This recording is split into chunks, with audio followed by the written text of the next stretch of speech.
We adore you, Lord. We lay our lives before your throne. We love you, Lord. We adore you, Lord. We lay our lives before your throne. There's none beside you, Lord. No other God but you. We lay our lives before your throne. There's none beside you, Lord. No other God but you. We lay our lives before your throne.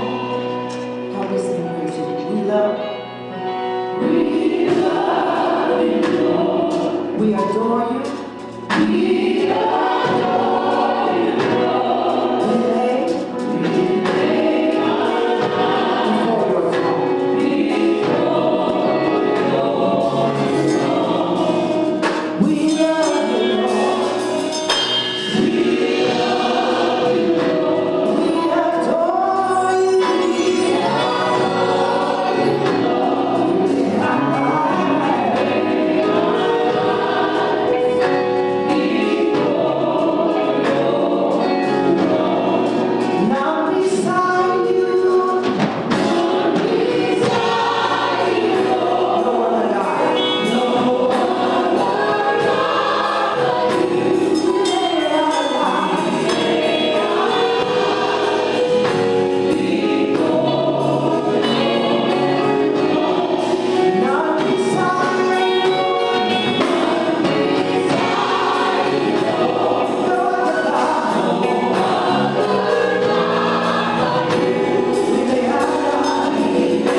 I thank them for this opportunity. I thank God for whispering in their ear to say that God said.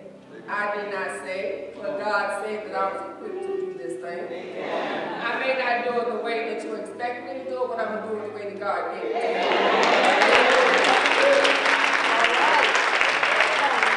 In the absence of my children, Trey and his family who lives in Maryland, and my daughter Tatiana, and my grandchildren, I have 3, y'all. I'm still 12 years old, but I got 3. Trey and Pam and little ZZ, as you know, I thank them for the support of me. Y'all know my 3-year-old, she'll be 3.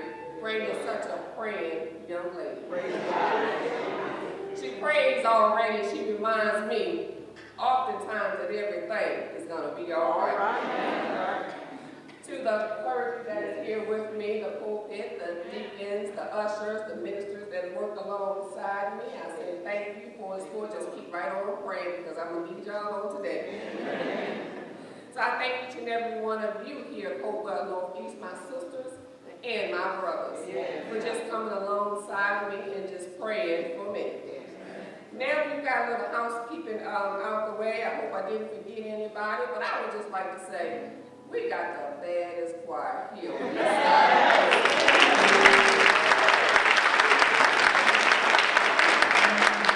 And a lot of times I often think about the musicians. They just have you just like, man.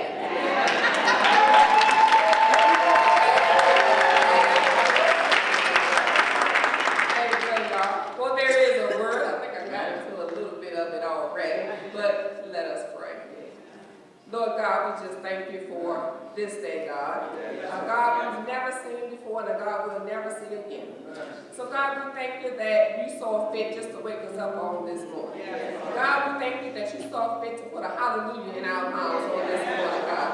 God, we thank you that you gave us the use of our limbs, God.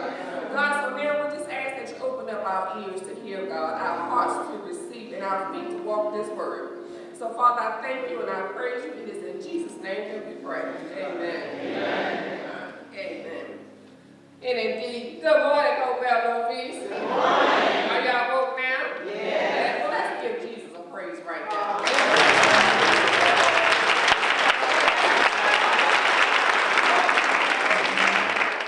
It's morning time. Our scripture reading for today will come from Mark chapter 5, verse 21 through 23. And then we're going to drop down to verse 35 and 36. That's Mark 5, 21 through 23. And verses 35 and 36, and I believe it is on the screen. I will be reading from the New King James Version. Now when Jesus had crossed over again by the boat to the other side, a great multitude gathered to him, and he was by the sea. And behold, one of the rulers of the synagogue came, Jairus by name, and when he saw him, he fell at the feet and begged him earnestly, saying, My little daughter lies at the point of death. Come and lay your hands on her, that she may be healed, and she will live. Verse 35. While he was still speaking, some came from the ruler of the synagogue house, who said, Your daughter is dead. Why trouble the teacher any further? As soon as Jesus heard the words that were spoken, he said to the ruler of the synagogue, Do not be afraid, only believe. And I will say that again. As soon as Jesus heard the word that was spoken, he said to the ruler of the synagogue, Do not be afraid, only believe. And for a subject like as soon as Jesus hears, and for a subtopic, he hears you. Amen. You may be seated in the presence of God. Now, there are a lot of times in life that we go through so many things and so many obstacles that stand in our way. But there's one thing that I never read in the Bible, and that was Jesus never said it was going to be easy. In fact, he said we're going to go through some things. We're going to have some troubles, and we're going to have some trials, and we're going to have some tribulations. Some of our storms may seem bigger than just a normal storm. They seem like a tsunami.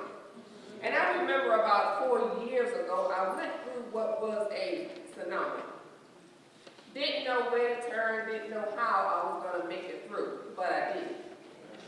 I constantly prayed, but I felt like God did not hear my prayers. Yet he said that he would hold all of my tears in a jar, but I still felt like he did not hear my prayers. Yet he said that I would wipe away all your tears. I still felt like he did not hear my prayers. In fact, I felt like he abandoned me and he left me because he did not answer when I called on him. But then he reassured me that the first time you prayed, I heard you. The first time you called on my name, I heard you. But see, there are some situations and issues that we have to pray for a mighty long time. So when I went through this storm and this tsunami, it kind of almost took the shutters off of my faith. It made me wobble a little bit. It made me not want to stand before God's people. It made me feel like I was just unworthy. It made me feel like I was no longer a good mother. It made me understand that no matter what I do, I've done the best that I could do. So when I went through this storm with my child, my daughter, wayward child, things got a little rough for me.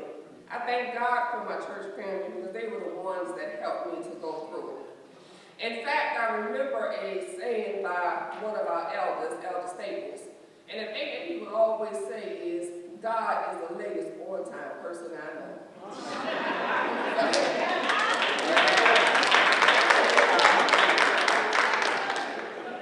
That kept me going because I knew at the last hour he would come through. Though he's late doesn't mean that he ain't gonna come through. Because see, when he told me that my daughter was coming home, he said by the weekend she will be home. Here it is, I'm looking at Sunday and I'm coming to church and she still ain't home yet. So the weekend for me consists of Friday, Saturday, and Sunday. So I'm on my last hour. I came to church and I stood over there and I kept looking out the window and she didn't appear. Look out the window and she didn't appear. Service was over and I went home and she still did not appear. So God had spoke to me and he said, pack a bag. Put some food in the bag. And I said, God, is she coming home? Why I gotta pack food and clothes? That makes no sense. He said, do as I told you.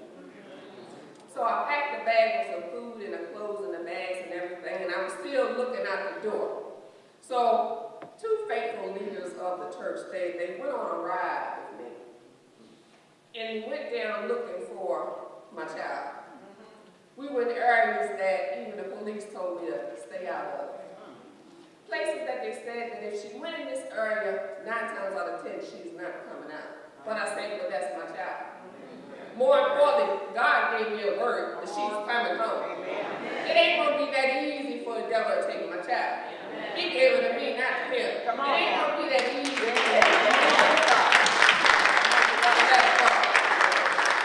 And though I wavered in my faith, but I still believed. And we went looking for her, we did not see her.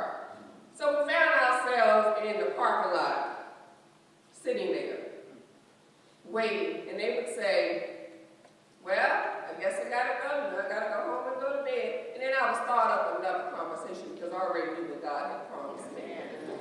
And I started up the conversation, we stayed a little while longer, and I'm checking my clock and I'm seeing everything. And I'm like, okay, time is winding down. But God, you said by the weekend she would be home. About 10 minutes to 12. At the last hour. At the last hour. The phone call came in and she said, can you come get me? Where? I said, sure I will. I went, I picked her up, and on the way, God had spoke to me. He said, she's coming, but she's going back. So it shook me a little bit more, because now you built up my faith and you told me she's already coming home. And then you're going to tell me she's going back. So now I got to go through this thing all over again. So she came home, I went God, and she came home, and like God said, she went back. And I had to take her back. It was a hard trial to give your child over to the together in the wrong situation. Yeah. But I had to understand, if I confess that God is the head of my life, He's already made a way. He already knows how He was going to work it out. So I believed God's word, and I had to take her back. And I did. And then she came back. And she went again. And she came on back again. And she went again.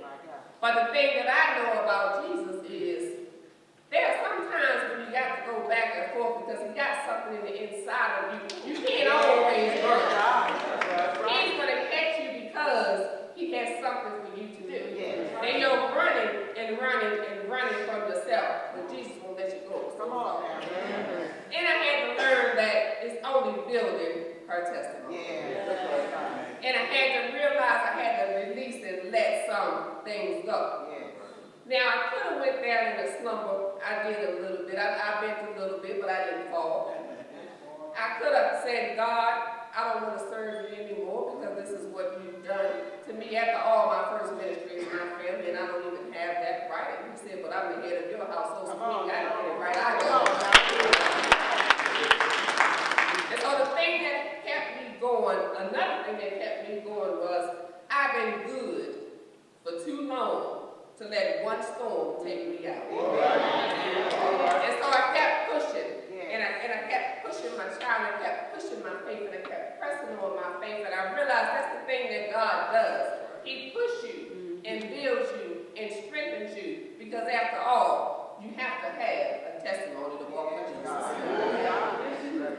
And in our life, there are a lot of storms that we're going to go through. Now, I don't know what storm you are in today, but I know three things are assured. At this situation, this time in your life, there are some of you who are in a storm right now. But rest assured that that storm won't last always. At the last hour, you'll be able to come out.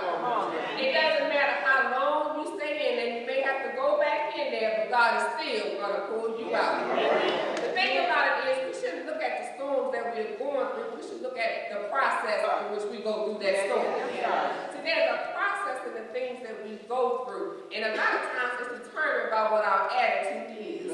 Now, do we have an attitude of gratitude when we go through a storm? We don't like storms, but Paul says we should count it all joy. Because see, those storms, like when we go to the gym, they build our muscles and they build our strength. Because if we get back that storm, we got to get back the strength that we got from it. And we don't want to give back the strength. We don't want to give back the lessons because it allows us to know that we've grown and we've matured in Jesus Christ. And so He told us and He promised us that we will be going through some things. So if you're in a storm right now, praise God.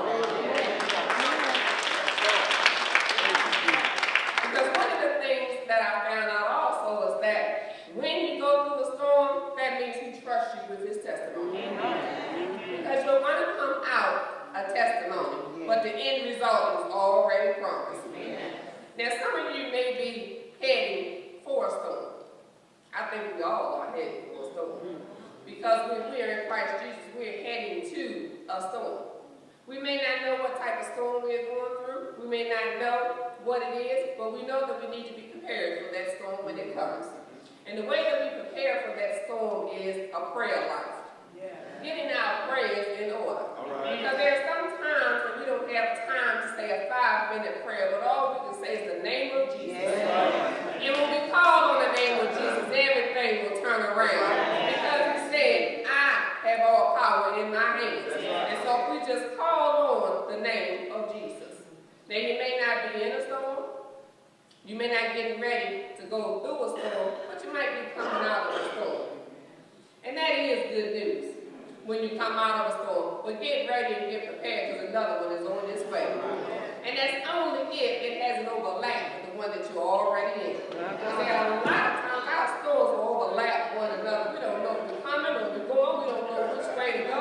We have no idea of what to do in a situation. But if we just seek God, and we know and we understand that God heard you the first time you prayed, and He still hears you.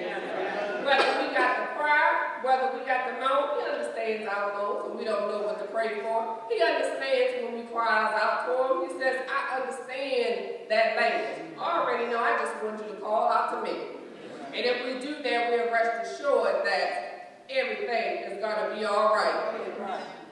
You know, guys, I'm sitting up here and I'm laughing to myself because ain't none of this on my notes.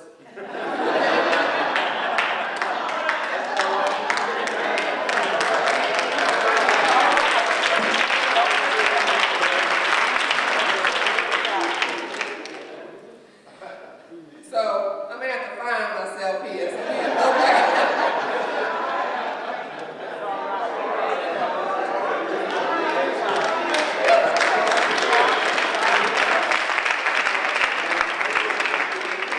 See, that wasn't the way the plan was for me. That ain't how I planned this message. I have a whole lot of notes, and I don't know, but God had another direction to go in. And what I know about the storms in life is you have to have faith. You have to have faith to believe that He is. Faith to believe that He will work in your situation. Faith to believe the impossible. Faith to take a leap of faith. Faith to know that even though He don't come right away, He's still on the way to your situation. You have to have faith to hear His word. And we're going to talk about in this scripture today about a lot of, can we just talk this moment? I feel like I just want to talk to you guys on this moment. In this scripture, we have a certain woman. We all know the story. It's one of my favorite passages. And it reads, a certain woman who had an issue of blood, 12 years, and had suffered many things of many physicians, and had spent all she had, and was nothing better, but rather grew worse. When she had heard of Jesus coming, she pressed behind and touched His garment. For she said, if I may touch but His clothes, I shall be whole. And straightway the fountain of her blood was dried up, and she felt in her body that she was healed of the plague. And Jesus, immediately knowing in Himself that the virtue has gone out of him, turned to Him and in the press and said, who touched my clothes? And when His disciples said unto Him, thou seest the multitude thronging thee, and saith, who touched me? And He looked around to see her, and that she had done this thing. But the woman, fearing and trembling, knowing that was done in her, came and fell down before Him and told Him all the truth. And He said unto her, daughter, thy faith hath made thee whole. Go in peace and behold thy plague. You see, at this time, Jesus had a whole throng of people that was around Him, but He knew her touch. He knew when we call on Him. So she didn't have to have Him lay hands on her. She didn't have to see Him face to face. She said, but if I can yet just touch the hem of His garment, that's all that I need. That's all that I need is you just touch the hem of His garment. So let's just look at her case for a minute, because when we're going through things, there are a lot of times when we like to build our case. So let's look at this woman's case file. Have you ever been to the doctors? I hope you all have. You have seen them take notes on your case. When you're sitting there, you're looking at them, they're writing in a folder, but they are making a record of your symptoms, your diagnosis, and your treatments, so that he or she or any other physician may be able to see any treatments you have had and see any that you've had already. A good doctor will keep a case file on every patient he treats in his practice. These records are supposed to be kept confidential and not to be discussed with anyone. Now, there are times that you just sign a waiver for somebody else to know what's going on in your life, but at the doctor's perspective, they are kept confidential. Now, let us open the case file of a great physician who keeps good and accurate records of the cases he treats. However, he does not hide the facts surrounding any of his cases from the view of anyone. In fact, he has written and recorded his cases in the most popular book of all times, the Bible. Do not consider your situation strange. There is nothing in no case that Dr. Jesus cannot solve. During the course of his ministry, Jesus encountered many strange cases. He was able to overcome them all, by his power, and because he is God. In the case file of Jerry's daughter, let's take a look at what the doctor wrote about him. And the first thing that he lets us understand about Jairus is Jesus' goodness has no boundaries. While he was still speaking, some came from the ruler of the synagogue's house who said, "Your daughter is dead. Why trouble the teacher any further?" As soon as Jesus heard the word that was spoken, he said to the ruler of the synagogue, "Do not be afraid, only believe." He was simply telling Jairus that I know that you have a desperate situation, but don't worry, everything is going to be all right.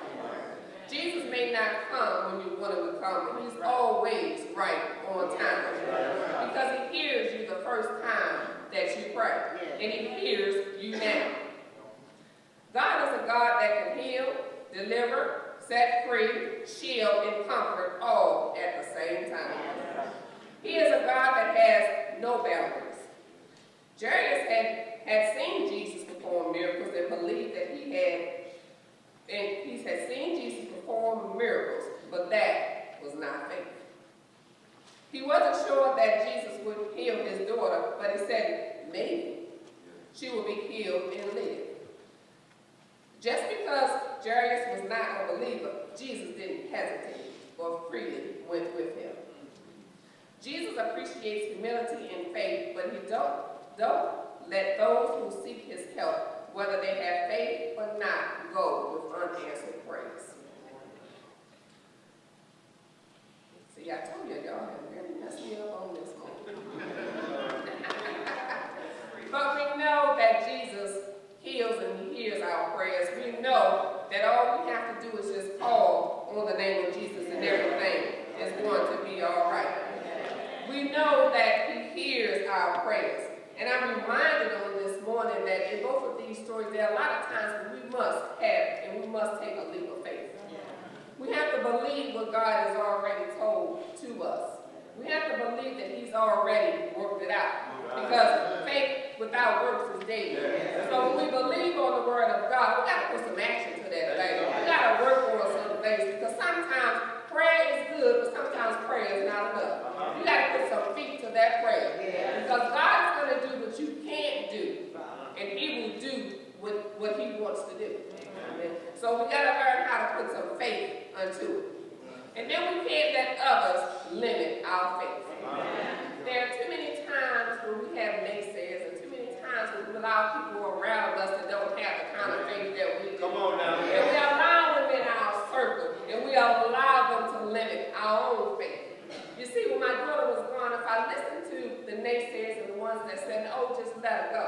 Oh, just don't even worry about it. Just pray." But I had to do something. Come on now. I had to go look. And I had to know that your faith don't compare to mine. And whatever you say is good, but I know what God says. You have to follow what God says. So when Jesus went to Jairus' house, he had to put some people out. Because they didn't believe in what he was getting ready to do. And then I realized sometimes we got to put some people out. Because they will block what we are doing. If we allow them to determine our faith. Now, I don't know about you, but there are times, and even in that time, where I had to go and I had to get some people to help me out. So I say to you this morning, while you're weeping over your situation, when Jesus has heard you, there are times when we have to put those non-believers, non-having faith, and strangers out. Sometimes people walking with you are strangers, and you don't even know it. They are strange to your situation. Because Jesus is about to do something, and we need to take sometimes a Jehoshaphat, or maybe a Paul, or maybe you need a team by the name of Shadrach, Meshach, and Abednego. Or maybe you need some cell openers and some chain breakers and all on Paul and Silas to come into the room. You remember them. Or maybe just because you need an Abigail or a Hannah or an Esther or a Ruth to step into the room. Whatever the need is, God got a person just for you. He's designed somebody to come alongside you. In fact, he has a three-part team that comes alongside us. They're called the Father, the Son,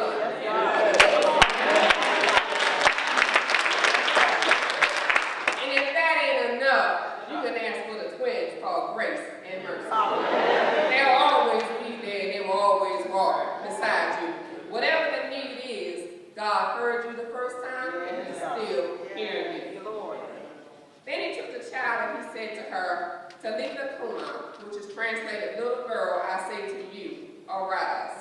And immediately the girl arose and walked, for she was 12 years of age, and they were overcome with amazement. God is about to do something amazing in your life. So today he's telling you, Talitha Kuma, he's telling you to arise. Arise in your situation.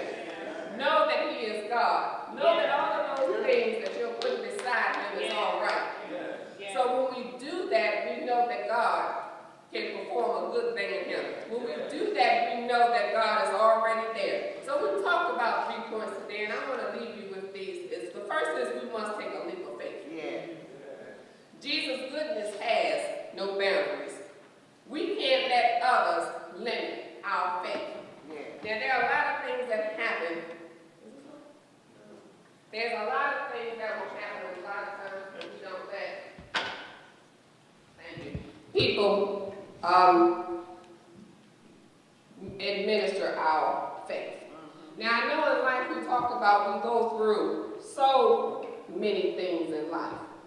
We go through trials, we go through tribulations, we go through everything that we have.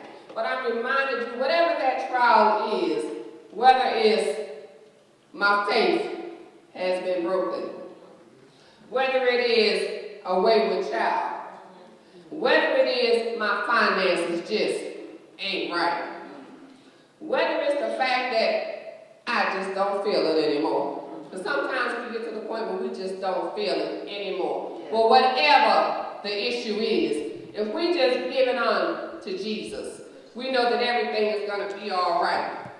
And then there are times when we have to just meditate on everything that we are going through, and if we just pour a little bit of Jesus on it. We pour a little bit of it on that situation, on that issue, and on that problem. What we realize is all those issues will come tumbling out. Everything that we had, it comes out because it can't stay there. And sometimes when we know that everything has come out, what do we try to do, saints? We try to put it back. We try to put it back in that situation that we just come out of. And we try to pile them in there. But realizing that now that we've come out, our circle is a little bit smaller. Because now we got a little bit more strength. Because see, just as you go to the gym for your physical muscles, you got to go to God for your spiritual muscles. See, God is in the jar. And when you bring those things out of you, the first thing we try to do, we try to push them back down. But guess what? It won't go. Because he's already taken it out of us, so it will not go back in. And then we get so smart sometimes, we want to make it stick. We'll take some glue. We'll take everything because we want to say, okay, we're going through some things and we ain't Christ-like, we ain't going through some things. But there are some good times that God has us to go through, amen? Even the hard times are good times. They're all good times.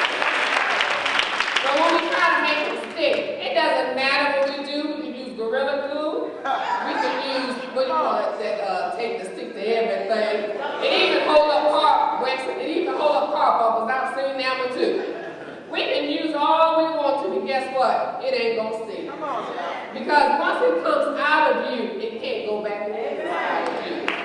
So God pulls it all out of us, and He puts it there. He collects it in a jar. So that He knows all of our tears, all of our issues, and all of our situations are here. So He says to you on today, Talitha Kuma, arise